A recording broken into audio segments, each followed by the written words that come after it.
Chapter number 5 e communication CC का part 2 video. तो इस वीडियो में जो टेक्स्ट बुक के क्वेश्चंस रिमेनिंग है वो सारे इंक्लूड करेंगे। तो first question, which points are to be considered while writing an email.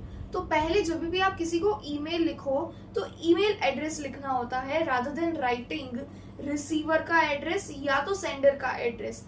जब भी आप ईमेल एक से ज्यादा इंसान को लिख रहे हो और आप को उसका एड्रेस कार्बन कॉपी यानी कि सीसी के अंदर लिखना होता है।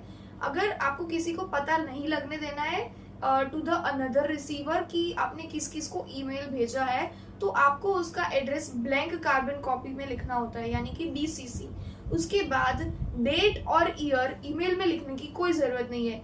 ईमेल जब भी आप किसी को टाइप करके भेजोगे तो ऑटोमेटिकली उसमें सिस्टम ऐसे है कि वो जनरेट हो जाएगा। उसके बाद you have to write salutation must be written, subject must be written in an email।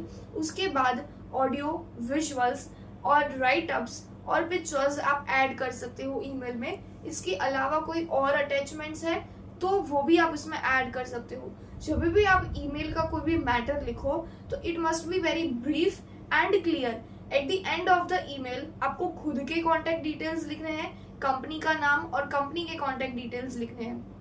उसके बाद आप कभी भी ईमेल भेजो तो उसके पहले आपको खुद को अपना ईमेल लिख देना है कि उसमें सारे प्रॉपर तरीके से तो आपने ईमेल लिखा है कि नहीं।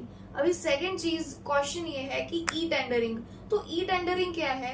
ई टेंडरिंग एक ऐसी प्रोसेस है जब भी कोई बिजनेस फर्म को या गवर्नमेंट डिपार्टमेंट को अपना काम बेस्ट वे से करवाना है, अपनी एनर्जी, टाइम और अपने एफर्ट्स के साथ साथ अगर कॉस्ट भी बचाना है, तो बिजनेस यूनिट जो है या इंस्टीट्यूशन है वो एडवर्टीजमेंट देती है for to obtaining the services for construction या तो परचेज या तो सेल इन बल्क और फॉर एनी अदर रीजंस। उसके बाद में जो पार्टी है अगर वो अपना इंटरेस्ट दिखाएगी तो उसको क्वोटेशंस, टर्म्स और कंडीशंस दिया जाता है। Tendering is the process of sanctioning work permit to the company, and when this entire process is conducted online, it is called e-tendering। उसके बाद e-auction, जैसा नॉर्मल ऑक्शन होता है वैसा ही ऑक्शन है, which is carried out online through electronic media using internet। e-auction के अंदर product के लिए बिड किया जाता है जैसे वर्चुअल इलेक्ट्रॉनिकली मार्केट में किया जाता है वैसे। और उसके बाद B2B, C2C and B2C business, the seller puts information regarding their services on website जो स्पेसिफाइड है ऑक्शन के लिए, और इंटरेस्टेड पार्टी कोट करेगी most competitive price with in a fixed time. अभी ई गवर्नेंस क्या है? गवर्नमेंट रिलेटेड सर्विसेज की जब information obtained and imparted to any person living in the remote area of the country तो उसको बोलेंगे e governance. E governance की process में सारी गवर्नमेंट की इंफॉर्मेशंस और जो भी उसकी रिलेटेड सर्विस है वो दी जाती है। उसकी इंफॉर्मेशंस तो वो स्पीडीली और ट्रांसपेरेंटली दी जाती है, एंड जब ये सारी प्रोसेस ऑनलाइन होती है तब उसको ई गवर्नेंस। लास्ट में है क्वेश्चन ई कॉमर्स का, उसका एक्सप्लेनेशन। तो ई कॉमर्स मतलब online shopping. When product is sold और purchase without any restriction of time and place using electronic media through internet, it is called e commerce.